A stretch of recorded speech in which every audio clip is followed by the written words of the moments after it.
विष्णु पुराण में कलयुग की 8 हैरतंगेज भविष्यवाणी महाविनाश की कहानी। विष्णु पुराण हिंदू धर्म के 18 महापुराणों में से एक भविष्य के बारे में आकर्षक भविष्यवाणियों का खजाना है।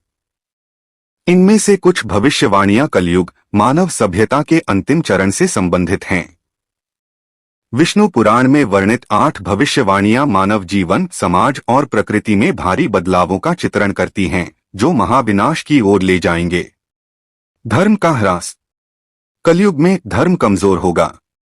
लोग ईश्वर और धार्मिक ग्रंथों की अवहेलना करेंगे। पाखंड और अंधविश्वास बढ़ेगा। अधर्म का उदय। अधर्म और अनैतिकता बढ़ेगी। लोग लालच, क्रोध, ईर्ष्या और द्वेष से ग्रस्त होंगे। वे हिंसा और अपराध में लिप्त होंगे। प्राकृतिक आपदाएं। भूकंप, बाढ़, सूखा, तूफान और आग जैसी प्राकृतिक आपदाएं आम होंगी। ये आपदाएं भारी जानमाल का नुकसान करेंगी। रोगों का प्रकोप। अज्ञात और लाइलाज बीमारियां फैलेंगी। ये बीमारियां बड़ी संख्या में लोगों की जान लेंगी। अकाल और भुखमरी। सूखे और बाढ़ जैसी प्राकृतिक आपदाओं के कारण अकाल और भुखमरी होगी। भोजन और पानी की कमी होगी।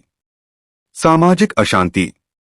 गरीबी, असमानता और अन्याय के कारण सामाजिक अशांति फैलेगी। लोग विद्रोह करेंगे और युद्ध होंगे। पारिवारिक विघटन। पारिवारिक मूल्यों का ह्रास होगा। पति पत्नी में कलह, भाई बहन में मनमुटाव और बच्चों में अवज्ञा बढ़ेगी। विश्वासघात और छत। लोग एक दूसरे पर भरोसा करना बंद कर देंगे। विश्वासघात, छल और धोखाधड़ी आम होगी। इन भविष्यवाणियों का अर्थ क्या है? विष्णु पुराण में वर्णित ये भविष्यवाणियां मानव सभ्यता के पतन की चेतावनी देती हैं। वे हमें सचेत करते हैं कि यदि हमने अपने गलत तरीकों को नहीं बदला तो हम विनाश की ओर अग्रसर होंगे। क्या ये भविष्यवाणियां सच होंगी? यह एक जटिल प्रश्न है। कुछ लोग इन भविष्यवाणियों को सच मानते हैं, जबकि अन्य इन्हें प्रतीकात्मक कहानियां मानते हैं। विष्णु पुराण में कलयुग की भविष्यवाणियां हमें महत्वपूर्ण संदेश देती हैं। वे हमें सदाचारी जीवन जीने, दूसरों के प्रति दयालु होने और प्रकृति का सम्मान करने के लिए प्रेरित करते हैं। भविष्यवाणियों के निहितार्थ। नैतिक पतन। कलयुग में नैतिक मूल्यों का ह्रास होगा। इसका मतलब है कि हमें सत्य, ईमानदारी, करुणा और न्याय जैसे मूल्यों का पालन करने का प्रयास करना चाहिए। सामाजिक विघटन। परिवार और समाज कमजोर होंगे। इसका मतलब है कि हमें मजबूत पारिवारिक बंधन बनाने और अपने समुदायों का समर्थन करने का प्रयास करना चाहिए। पर्यावरणीय क्षरण। प्रकृति का शोषण होगा। इसका मतलब है कि हमें पर्यावरण की रक्षा करने और स्थायी जीवन शैली अपनाने का प्रयास करना चाहिए। आध्यात्मिक अंधकार। लोग आध्यात्मिकता से दूर होंगे। इसका मतलब है कि हमें आध्यात्मिकता का अभ्यास करना चाहिए और ईश्वर से जुड़ने का प्रयास करना चाहिए। महाविनाश से बचने के उपाय। धर्म का पालन। हमें धार्मिक ग्रंथों का अध्ययन करना चाहिए, ईश्वर की पूजा करनी चाहिए और सदाचारी जीवन जीना चाहिए। परोपकार। हमें दूसरों की मदद करनी चाहिए, दान देना चाहिए और जरूरतमंदों की सेवा करनी चाहिए। संयम। हमें अपने इच्छाओं और भावनाओं को नियंत्रित करना चाहिए। हमें लालच, क्रोध और ईर्ष्या से बचना चाहिए। ज्ञान प्राप्ति। हमें ज्ञान प्राप्त करने और शिक्षा का महत्व समझने का प्रयास करना चाहिए।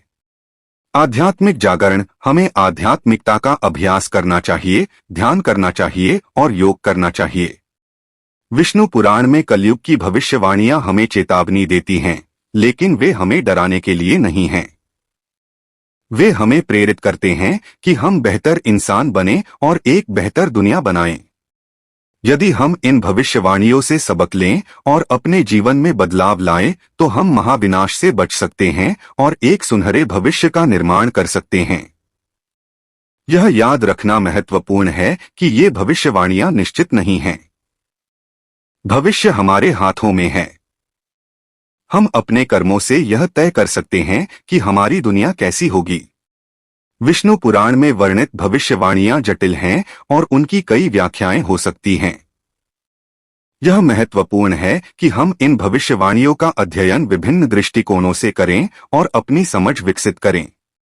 हमें इन भविष्यवाणियों का उपयोग डर फैलाने या नकारात्मकता को बढ़ावा देने के लिए नहीं करना चाहिए। हमें इनका उपयोग प्रेरणा और आत्म सुधार के लिए करना चाहिए। मुझे उम्मीद है कि यह जानकारी आपके लिए उपयोगी होगी। यदि आपने हमारे चैनल को सब्सक्राइब नहीं किया है तो अभी करें ऐसे ही जानकारी पाने के लिए, और साथ ही लाइक और कमेंट भी जरूर कर दीजिए।